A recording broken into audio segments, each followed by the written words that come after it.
Welcome back to the JCPod, partner with Stare Down Sports. Stare Down Greatness. It's your boy JC, or Jaden Chandler Parnell, and man,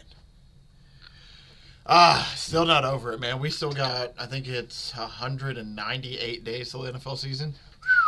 March Madness right around the corner, so that's something to look forward to. At least, is March Madness should be really, really exciting this year. From the looks of it in college basketball, there's not a team that's really standing above the rest. There's a few that are like I guess there's a few that would be close, like Auburn.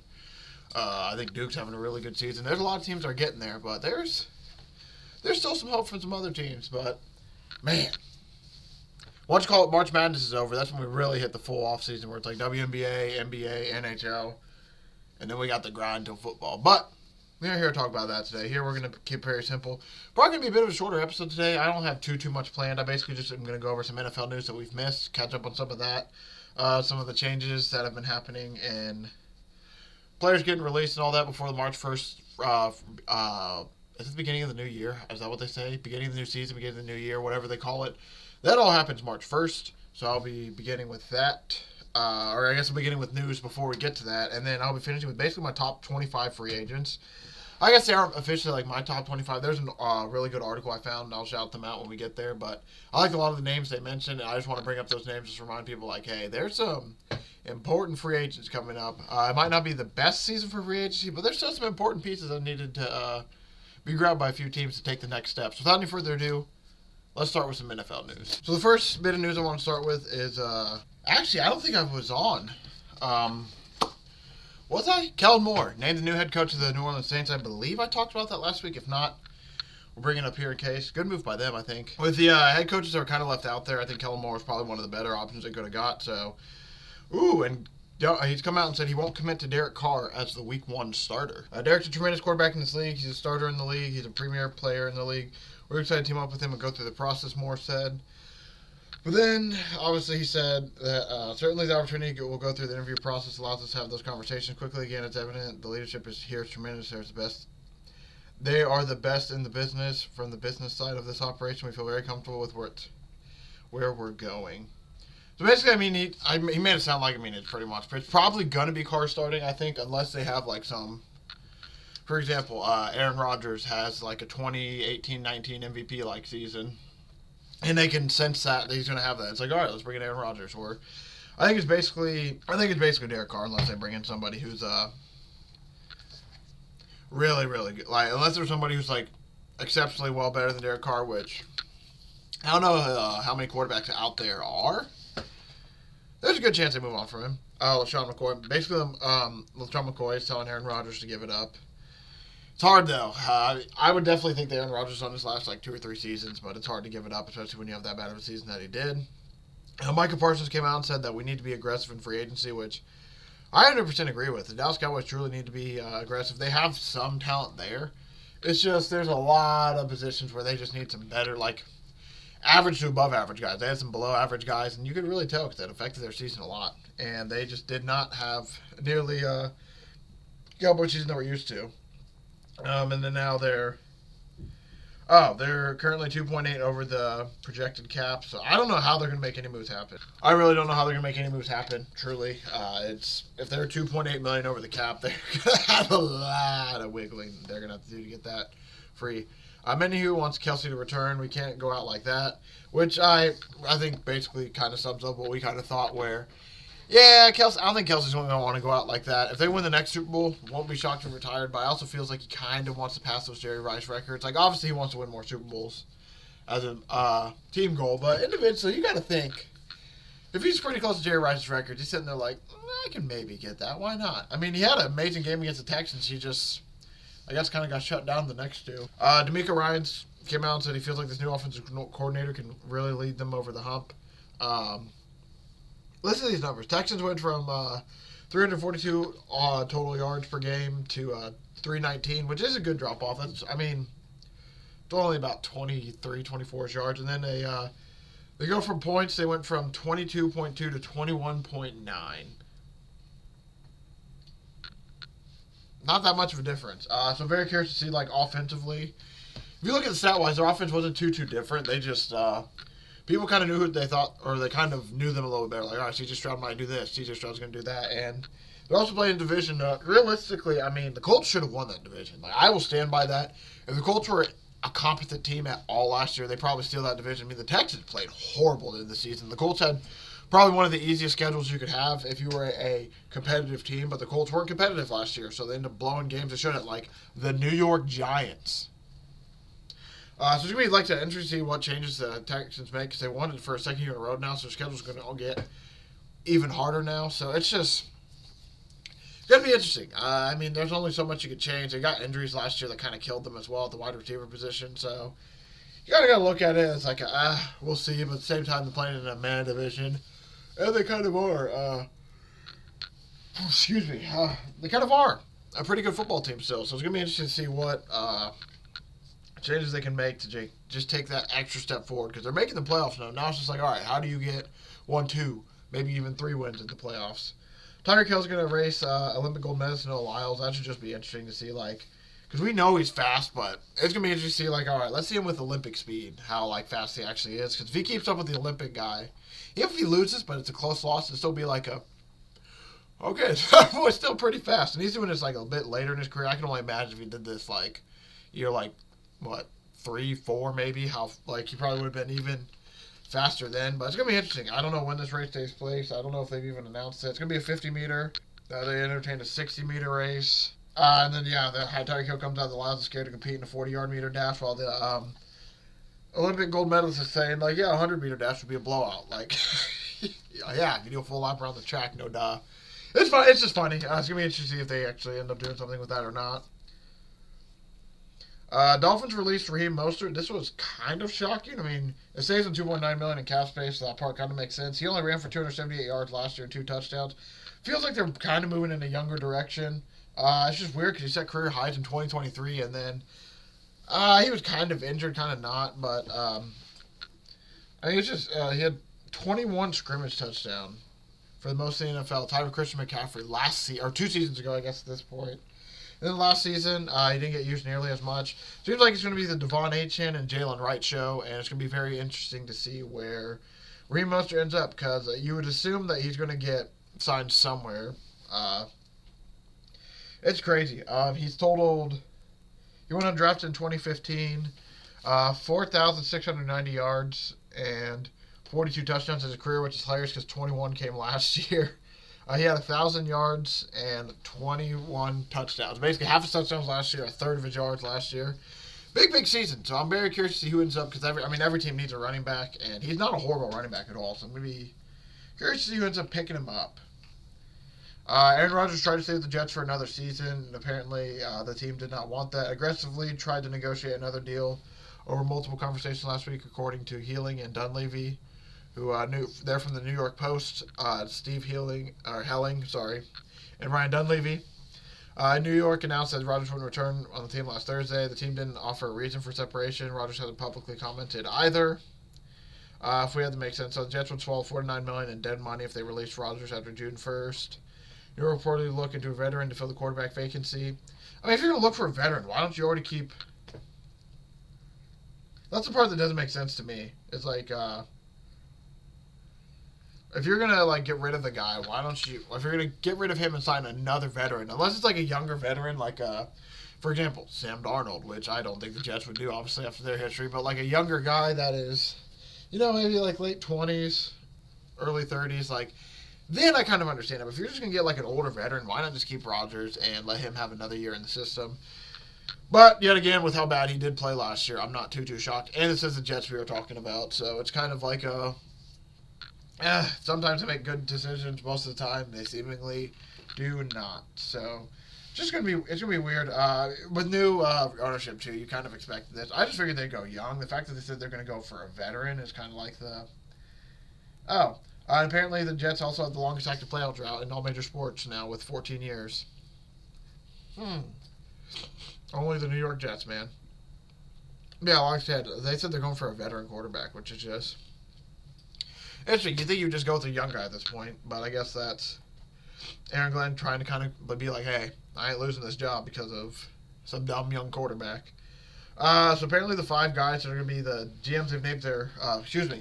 The Jags have named their GM finalists. It's down to 5 names. The list is down to The team's interim general manager, Ethan Wog, San Francisco 49ers Director of Scouting and Football Operations, Josh Williams, Green Bay's Vice President of Player Personnel, John Eric Sullivan, the Rams Director of Scouting Strategy, James Gladstone, and the Chicago Bears Assistant General Manager, Ian Cunningham. I don't know most of these guys, so... And GM feels like it's one of those things where it's like, it's sometimes it's good, sometimes it's not, so... I don't know. I truly don't know if... I don't know how I feel about this move. I think it'd be... I mean, obviously they need a new GM. They need a whole new, just restart in general, so... I don't think this is a bad move per se, but it's one of those moves where it's like, I don't know how much it's actually gonna... I don't know. We'll have to see. The Jags are bad. They've been bad, and I don't know if it's an ownership thing at this point or what, but we're gonna see for sure. Because they had one winning season, but with how bad this ownership's been, it's hard to say. It's hard to sit there and be like, yeah, I think that this team's gonna be a winner. Yeah, I think they can do it. We'll have to give them a chance. I mean, they've won it more than the Colts have, so I can't really talk too much crap. I mean, it's crazy how bad the Colts have been in the AFC South. In a division that has not been nearly the best over the last few seasons. Apparently, Justin Tucker is making misconduct allegations from 7 more therapists. So this is going to be a really interesting story when this comes out now, because this whole therapy thing with him is starting to get. I think they said the number's up to 16 now. Yeah, 16 total massage therapists from 8 Baltimore area spas have now shared accounts with the Baltimore Banner. And this apparently happened from 2012 2016. It just makes you wonder why they waited so long to come out. That's always my issue with these. I guess not issue isn't the best word, but it's always my issue with. I just don't get why they wait so long to come out. I guess it's you can see a thing where it's scared, intimidated, all that. But to take this long, it's been almost 10 years. 10 plus years for some of the other ones. So it's just why not come out sooner? Why wait for 10 years? Because I feel like it also, like I said, though, I don't know. I could be totally wrong, but it also feels like in the people's case, this just, if you did it, more recently, you would think you want to report it more recently because then there's more evidence. Because 10 years later, I mean, there's so much that happens in, a year, let alone 10 years. So it's just weird. But like I said, it's up to 16, so now it's starting to become this might be a super serious thing. So next, Trevor Lawrence apparently refuses Steelers talk. I'm not going to Pittsburgh. I'd have to be on board with it, which I'm not. Lawrence said, we want to win a Super Bowl here, and I think we can do that. I don't want to leave Jacksonville. I'm not going to Pittsburgh. I don't know how true that is. Apparently the Steelers inquired about Trevor Lawrence, but because Trevor Lawrence has no trade clause, that basically came out that the idea is ridiculous, has no chance. It'd be interesting. I'd say that I would love Trevor Lawrence under the Steelers. I think it'd make him a lot better because I just think with how much chaos he's had in his career already, I think it's. I don't want to say he's done, but he's in trouble. He's just had too much inconsistency around him. I feel like his growth and development kind of stalled for a bit. Now it's just kind of one of those weird things where it's well, he kind of needs to figure it out. But at the same time, he's been in the league long enough now to where it's kind of is he who we think he is? I don't know. Quarterback's one of those really things that's hard to. It's hard to tell because he's had good years, and with Brian Thomas this year, it seems like they might have something special, but we're gonna have to see, man. It's hard to trust these Jaguars, man. They always seem to bite you in the ass every time you think they have a chance. And then last year, like I said, not even shocked. They had a horrible season last year, and I thought it was going to be bad, but I didn't think it was going to be as bad as it was. I think I projected them for they'll probably have 8, 9. No, sorry, I didn't think that many. I probably said 6, 7 wins, but instead they had 4 and 13. They had a horrible season. I think they ended up on a. Oh, okay, so they got a win. They got to win against the Titans. If not, I mean, we're talking 1-1 in their last 7, 8 games. It was bad end of the season. And Trevor Lawrence got injured, so it's just going to be another year of what. I mean, they just have so many holes to fix. They have so much going on outside. There's so much noise going on inside that building too. That's going to be a tough one to fix in Jacksonville. But hey, the division sucks. And the last thing we're going to talk about NFL news-wise is the Bengals want long-term deal with Higgins. Will likely use a tag if need be. I'm not shocked by that. at all.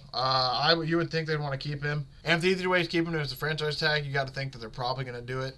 Now, the receiver might not like it, but it just makes it, it's the smartest move to do from the team, especially because of how much money it's going to cost to, like, actually sign him. And they need to, I think, sign. I don't think they signed Jamar Chase to a deal either. And they have a Joe Burrow coming up. They have Trey Hendrickson. Like, the Bengals have they got a lot of money they need to spend to keep some guys around. And you know about them Bengals. They have proven they do not like to spend money. But that kind of leads us into our top 25 free agents now. So I'm pretty much going to go over the list. We'll start from the top and pretty much go down. T. Higgins is the number one on this list, which we just talked about him. That's kind of why I wanted to end with that. Kind of branches in this perfectly. I think any team would be lucky to have T. Higgins, especially if you're like a very wide receiver needy team, because he's played with Jamar Chase his whole career, and when you see the games when they were together, they dominate. When it's just him, he has good games. When it's just Jamar has good games. But when they're together, it is truly a special thing. So you would think the Bengals would want to keep it from that aspect, but at the same time, he's pretty much proven that, like, hey, I am a number one receiver, but I'll be a number two behind a number one if you need me to, and he's been really, really productive in that role. So I'm very, very excited to see where T. Higgins ends up.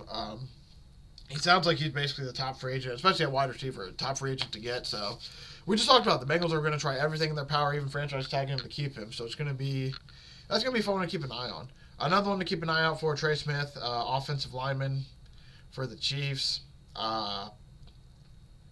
He apparently is the number one ranked guard. He's going to be 26, so he's young. His market value is around like $19 million. Apparently it's estimated. So that's another one where it's going to be like, hey, offensive linemen are very, very important. So I'm not going to be too shocked if they decide that, we need to, a team comes down like, we need him bad, and potentially overpaid. We saw it with the Raiders. They overpaid for some of the offensive linemen for the Dolphins because they needed offensive linemen that bad. Another name, Sam Darnold. Man, he had a tough end of the season that kind of hurt his number a bit, but I think that, with how interesting of a year he had last year, he's going to be a big, big name that teams are going to be looking for. Most teams need a quarterback. I would say minimum 15 teams need a quarterback. I probably could be a little bit off, but most teams need a quarterback. He's not a bad guy, especially if he's able to bring back what he had last year, but I don't know, man. That's going to be a tough one because, like I said, the fact that he had the Jaguars game where he only scored 12 points, which was the first game where it's like, who is this guy? And then they've also had some other issues where it's like, especially towards the end of the season where it's like, so that's Sam Darnold still here. Okay. So it's going to be, like I said, interesting. It's going to be interesting to see which team ends up keeping him. Is it going to be the Vikings or is it going to be somebody else who's willing to pay up for him? The Patriots have the most salary cap space. The Saints have the least. They're negative $54 million. The Patriots have, I think it was $128 million. So Patriots are going to be a big, big team for signing people. You can look at the Patriots, $120 million, Raiders $92 million, Commanders $78, Cardinals $71, Chargers $63, Bears $62. We'll go top 10. Vikings $58, 49ers $48 million. This is all millions, by the way. Bengals $46 million, Lions $46 million. Gonna be interesting because there's a lot of good teams there right there. Another free agent is Hufanga.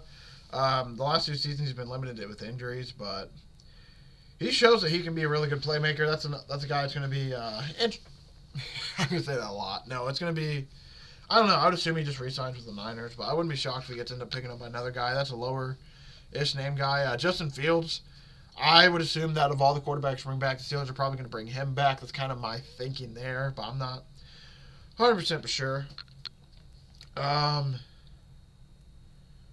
was about to say, Trevion Mooring, I actually don't know who this is, but apparently he's had a really, really good season with the Raiders, and he's a safety. So that's another one of those things where people are probably going to look at that and be like, really bad team, really good player. We might need to add him to our team.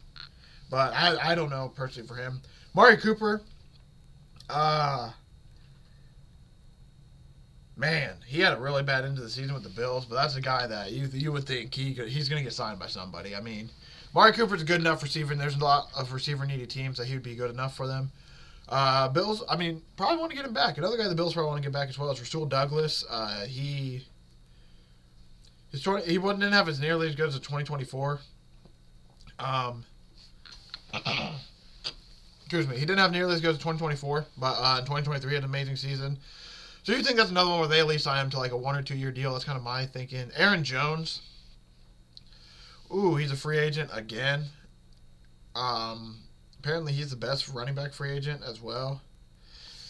God, that's a guy, I don't know, man. There's so many running back needy teams that he'd be a good 1-2 combo with somebody. You would think that the Vikings would want to bring him back with how good of a season he had, but he was taped up like a mummy towards the end of the season, so you would think they had the best inside info and like, man, injuries really kind of got this guy or they didn't. But that's one of those, he's one of those guys that are, if you still have something in the tank, he's going to be very, very valuable for a team in need. Zach Martin. Like I said, we're talking 25 free agents. I guess that's 25 of the top free agents heading into next season. Zach Martin's apparently mulling retirement, but a 9-time pro. I don't know. He's been a Cowboy his whole career, I think. He is mulling retirement. I don't think it's one of those situations where it's Cowboys or bust for him, especially this late in the season or this late in his career. I mean, I could be wrong, like I said, because that's obviously changed a lot recently, but there's not very many guys that stay with one team for their whole career, and him being 34 years old in September, like I said, he's already mulling retirement. He's in his 12th season. You would think that he probably just stays another year or two in the Cowboys, and then he just calls it a career, and then he can go down as one of the greatest Cowboys ever because he was a really, really dominant guard. But yet again, I don't know if there's enough money out there. I mean, we saw with not Travion Smith, I don't think, right? Tyron Smith, that's who it is. I was saying, we saw with Tyron Smith with the Cowboys out. He ended up moving on later as well. I think he played for the Jets. I can't remember. Cam Robinson, another offensive lineman that's going to be... he finished 2024 with the Vikings, and after a trade with the Jaguars, you would think that the Vikings are going to re-sign him if they liked what they saw from him. Stephon Diggs, coming off a torn ACL. I don't know who's going to sign him. I would assume he gets signed, though. I mean, that's a wide receiver, like I said. He wasn't having a horrible year with Houston to start out. He just got hurt. I wonder if Houston would be willing to sign him back. Because past that just feels like a veteran wide receiver going to a younger wide receiver room to help teach them. But Stephon Diggs, based on his history, a lot of people would say, like, I don't know if I want him leading my wide receiver room. But he's still very talented, only 31 years old. Coming off a torn ACL, though, I expect him to get signed by somebody. Hassan Reddick, he's a pass rusher. He's going to get signed for sure. The league needs pass rushers. Byron Murphy, one of the best corners available. He had a career year with Minnesota. I mean, I expect him to... He's probably going to ask for a good amount of money. He's 27 years old. Like I said, really, really good young corner, and you can never get enough corners in this league. Milton Williams, he was another... Oh, he was part of the Eagles. I'll admit, I did not... There's a few of these guys on this list where it's like, I remember them having good seasons. Like, oh yeah, I remember seeing the clips or seeing the stats. Like, Milton was one of those guys. I actually don't remember too much. He apparently was a part of the Eagles' defensive line, and he helped them a lot throughout their season because they won a Super Bowl. But I will say, him being 26 years old, being a young interior defensive lineman on a dominant defensive line, and I believe he forced a fumble in the Super Bowl. Like, he's going to be...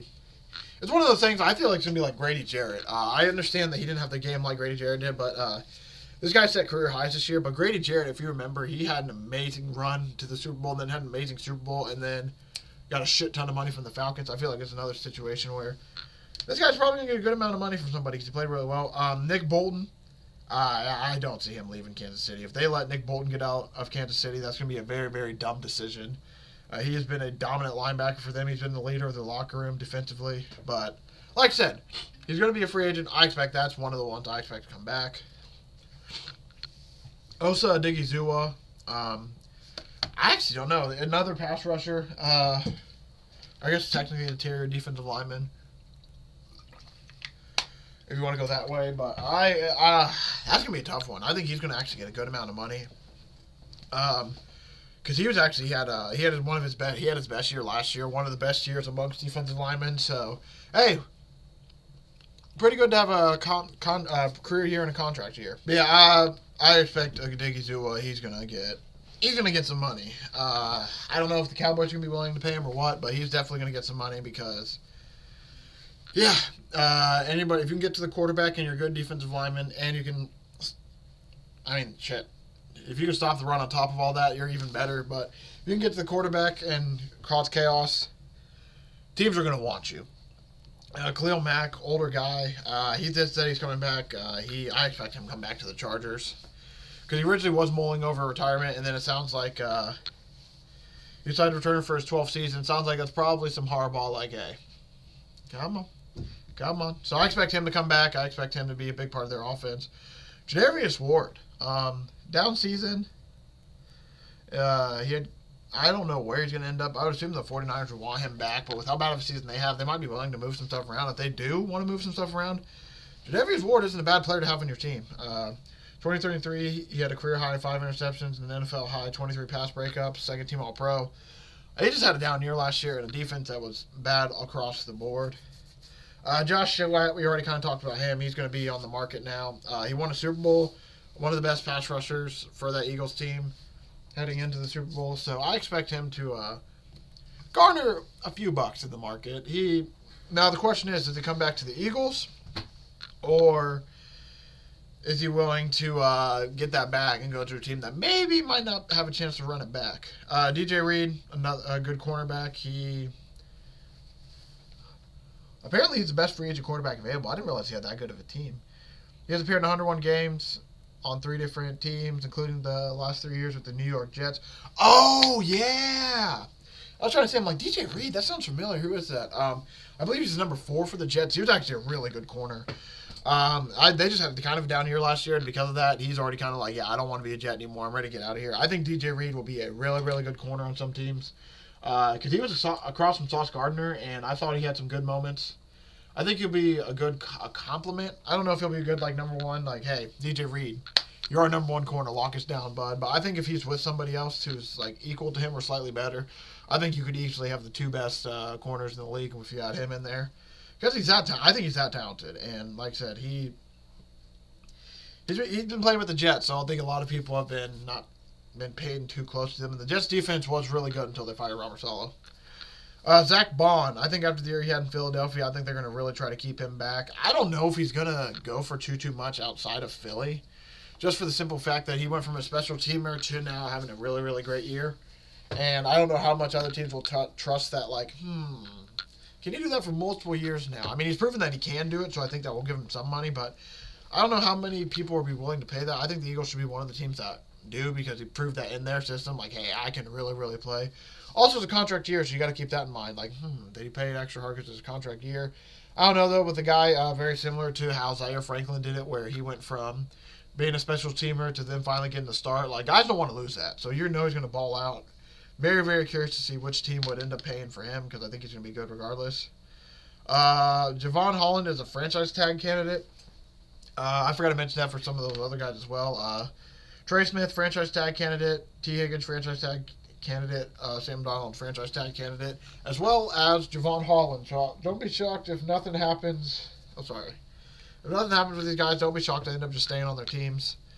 But Javon Holland, he's a good pass rusher, man. Good pass rusher. I was thinking of Chop Robinson. He's a good safety. He didn't have the best year last year, but he's one of the better ones in the league. It's just one of those things for the Dolphins defense. Oh, they're just people don't really consider them on the top defense, but they do have some decent players on them. Them getting rid of Christian Wilkins, I think, just absolutely hurt their defense so bad. I can't believe they made that move. That's almost like the Luka Doncic trade. It's just one of those things where it's man, so you got a guy who's a young star and you're just going to get rid of him. Okay. So Javon Holland, I would assume they want a franchise tag him to keep him around. Ronnie Stanley, 31 years old. Very, very interesting. The Baltimore Sidecap situation apparently complicates things to where there's a chance he might not come back. That'd be an interesting thing for the Chiefs to go after, because they're in need of a tackle bad. So Ronnie Stanley might not be too bad at all. I can't remember if he plays left or right tackle. That's the only thing. So I don't know. I think he'd be a good ad for them, but we'll see. And then the final name I want to bring up, Chris Godwin. He got injury limited in 2024, 7 games with that scary set injury. He's been 21 through 23. He had 1,000-yard seasons. Tagging him would almost cost $40 million, so that doesn't appear to be an option for Tampa Bay. That's a lot of money. $40 million for the franchise tag. Woo! That's a shit ton of money. But yeah, I expect him to. I don't know. That's actually another one of those wide receivers. Like, that's a good veteran wide receiver. You expect him to be. And I'll be honest, I wouldn't mind the Colts signing him. To get a veteran who's been a winner, who can kind of help lead some of the young guys. It feels like a good role for him, where he'd be that veteran presence in the locker room, while also being a wide receiver that's like good. Like, not only is he a veteran presence, he's an older veteran presence who's still good and has football left to give, which I think would be a huge add to any team who's able to get him. Like I said, the franchise tag for him is going to be $40 million. I don't know if the Bucs are going to keep him around. Jalen McMillan kind of like showed out a little bit towards the end of the season to where they're probably like, all right, we got a younger version. We're okay for moving on from Chris Godwin, but man, it's going to be weird to not see Chris Godwin in the Bucs colors if they do decide to move on from him. That'll probably do it for today. Thank you for watching. Thanks for the support. I really do appreciate it. Like I said, probably going to be, I expect it to be a little bit shorter today. We're probably going to get a lot of shows that are running around that 30-minute hovering range until we probably get to like June, July is when we'll start picking it up heavy again. We got just a bunch of, I don't want to say quietness, but there's going to be a lot of quietness in the NFL world. So there's not too much to talk about. Like I said, we're going to slowly start picking up some more college football, maybe talk NBA playoffs when they get there. We'll talk a little bit WNBA, like I said, potentially when they get there. But it's kind of just, I'll admit, your boy has been heavy football. So he's kind of now like, now that football's over, it's kind of like finally picking up my head like, okay, deep breath. Let's kind of look around and see what's up. And finally, like, dabbling a little bit of college basketball over here. Dabbling a little bit of NBA over here to kind of see what's going on there. Like, we're just, but let's be honest, NBA's meh. But, like I said, we're still trying to figure some stuff out. I need to get my boy Rowan on soon because we need to talk. We need him to come on and tell us what he's been noticing in college basketball. But like I said, that'll do it for today. Thursday we'll probably just do some more NFL news, and then I'll find another topic like top 30 ranking all the NFL coaches from last season. Like, we'll probably do some stuff like that for these couple weeks while we're loading up for March Madness. So thank y'all for watching. Thanks for reports. I really do appreciate it. Like I said, Thursday's going to be some NFL news along with another gimmick. Like, this one was top free agents. Like I said, it might be another gimmick like top coaches, top teams to look forward to the next season. Like, we'll figure it out. We might even sprinkle in a little bit of college basketball talk. But thank y'all for watching. Thank you for the report. I'll see everyone back in this feed on Thursday.